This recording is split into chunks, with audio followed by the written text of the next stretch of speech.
Hi there, I'm Eshaan M, And I'm Jude Adler. and we're reporting for Kids First. And today we are super excited to be chatting with Michael E.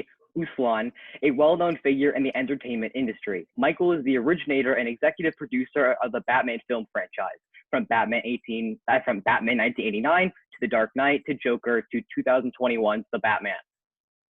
And he's currently serving as an advisor for Genius Brands, a company dedicated to creating and licensing kids animated multimedia. Thank you so much, Michael, for taking the time to speak with us today. I've been looking forward to this. Let's do it. So just to start us off, for maybe our younger viewers listening, how would you explain what you do if you were explaining it to an 11-year-old? Just the way some people build houses, I build what we call branded franchises. And that means I take somebody's idea, somebody's comic book, somebody's book or play or screenplay, and I use it as a blueprint. And then we build on that. We get the best people in the industry. If you're building a house, you want to get the best mason, the best carpenter, the best electrician and plumber. We get the best director, the best writers, the best actors, and the best crew. And we put together a skyscraper, and we have a budget that we have to adhere to. And we have our master plan. And that's kind of what we do. And if you do it with a brand, meaning something that people recognize and know around the world, then you have a chance to, with all the clutter and all the media all around, from streaming to TV to movies, you have a chance to stand out and get people's attention. And when you build a brand, it can go on with sequels and animation and toys and games and music and theme parks, so that you build your own little empire every time you do it. It's not just about making movies. Mm-hmm. That must take a long time. It's a whole process. It takes a long time. To tell you truthfully, our first Batman movie, I bought the rights to Batman from DC Comic Books in 1979 when I was a kid in my 20s. I raised some money privately, and I went in and I bought the rights to Batman. I mean, That's incredible. That's impossible. It's inconceivable. But back in the 70s, it was a very different story than it was today. Except for Superman, there were no comic book movies around, and nobody was interested in them at all. And literally, I was the only one who showed up with passion and a vision to make dark and serious Batman movies and show the world he wasn't simply the joke, funny guy that he was on the old 1960s TV series. And I was able to do it. I actually made it happen. But from the time I bought the rights till I finally was able to get our first movie made, it took 10 years. Wow. That's a long time. Every studio in Hollywood turned me down. They said it was the worst idea they ever heard. You can't do serious comic book movies. You can't do dark superheroes. You're out of your mind. And so it was like 10 years of rejection that I had to kind of persevere and keep believing in myself and believing in this before we were able to pull it off. I mean, 100%. Definitely perseverance, I think, is something that's really, really important. Perseverance, kind of sticking through, I feel, is a big part of your journey. So tell us a bit more about that. Will the struggle that you faced maybe establishing Batman as a successful character in film impact in any way your work at Genius? And over your career, have you approached your work differently after you faced the struggle establishing Batman as a serious comic book character? Holy moly, that's a loaded couple of questions there. Let me just tell you this, that my partner on Batman, Ben Melniker, was my father's age. And he was a legend in the movie business. He had been running MGM in its golden era of Hollywood. And when the movie was ready to screen for the first time, and we were seeing it completed for the first time, it was a big theater, and there were only about 10 or 12 of us there. And he stopped me before we went in. We were in the lobby, and he says, "Michael, you are going to walk through this dark velvet curtain, this black curtain right here. And 2 hours from now, you're going to come out and your life is going to be changed." And he was right. He was absolutely right. Nothing was ever the same again. I started out with my passion in life. I'm a comic book geek. I love Batman. I love my comic books. I've since donated 45,000 comic books from my collection to Indiana University's Lilly Library. That's amazing. But so you got to start with passion, and then you got to do something magical. It's called getting up off the darn couch. You've got to be proactive. You can't sit back and say, okay, I'm entitled here. The world's going to come to me. The world owes me something. You got to jump off the couch and make it happen. So, but I personally think your job will be a blast because your whole career and your whole journey sounds amazing. But I bet there are more fun parts than others. So whether it's working with Archie Comics at Genius or executive producing the next Batman movie, what do you think is the most fun thing about your job besides riding in every Batmobile, of course? It's because it seems like it's a gigantic business, but it's really not. And it's all about who you get to know. And it's very much a socialization process, kind of put on hold during the pandemic, I might add. But it's about building relationships and building trust with people. When I was 11 years old, I met a guy who was going to change my life. He was my idol when I was 11 years old, and his name was Stan Lee. And when I later in life taught the world's first ever college accredited course on comic books, which was Indiana University back in the early 70s. Stan was one of the first people to call me and say, Michael, what you're doing is great for the whole comic book industry. How can I help you?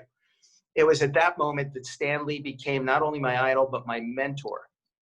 And that relationship over the years blossomed into a friendship that is unforgettable for me.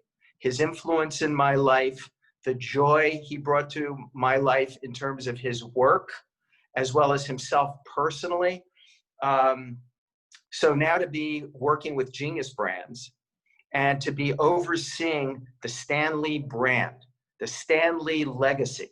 I can't tell you how many lunches and dinners we had and all the conversations we've had.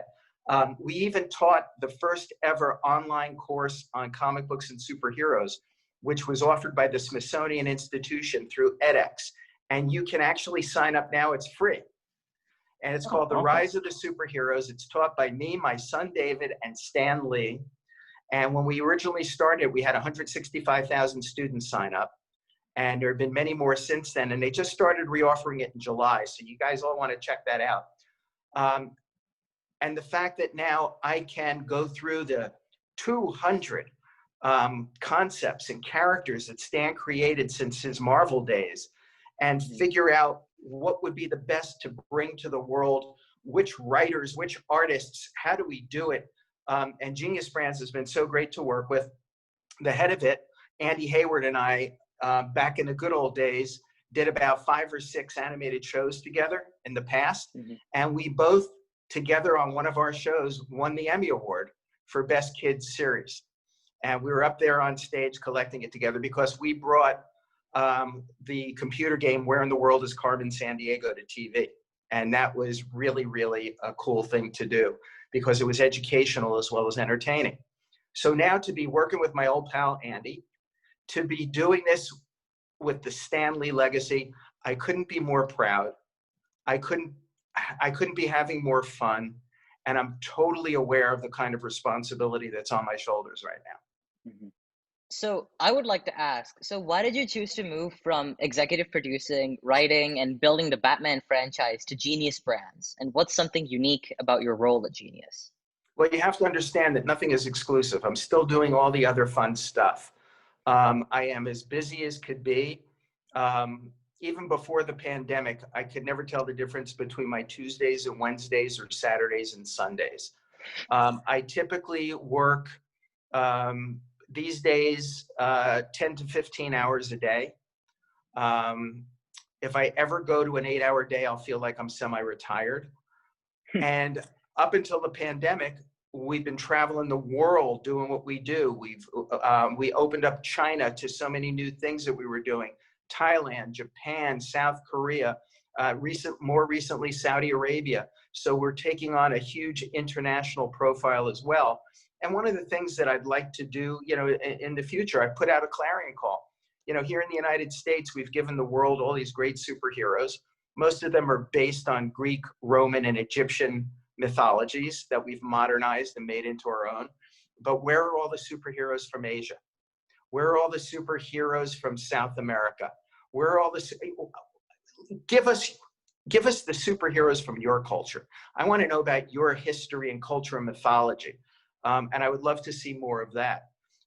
With the Stan Lee brand, we're going to make sure everything that we're doing is diverse and is authentic and organic for international audiences, because we want to make global content. A lot of the big studios here in America these days are focused on making content for American boys who play video games. And we think it goes far, far beyond that. So we are very, very globally minded.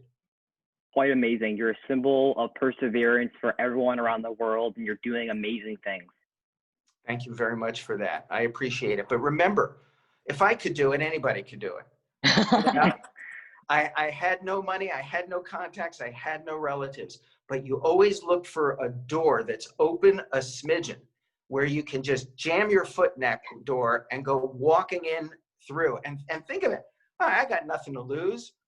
You know, I'm going to roll the dice here. I'm going to give it a shot. Let me see where it'll take me. And I've done that so many times since I was a kid. And it's kind of the way I wound up with the rights to Batman. 100%. Yeah. Thank you so much for talking with us today, Michael. It's been a pleasure. This has been great. I appreciate you Yeah. guys welcoming me into your audience. And I hope everybody will continue to follow what we do with the Stan Lee brand at Genius Brands, and keep your eye out for the next Batman movie, because it's going to be awesome. It's going to be epic. Looking forward to it. I'm very excited for that. As a fellow superhero fan, I'm very excited. Thanks so Yes. much. And in the words of, now was it Aristotle or Plato? Some guy who said, "Excelsior." Yeah. Maybe it was Stan Lee, I come to think of it. I think it was Stan Lee. I believe it was Stan Lee. Yeah, me too. Yeah. Thanks, guys. Thank you. I'm Eshaan M. And I'm Jude Adler. Make sure to subscribe to our channel at Kids First, and make sure to like, subscribe, so you don't miss our next interviews. Or those of our awesome Kids First teammates. Bye. Bye.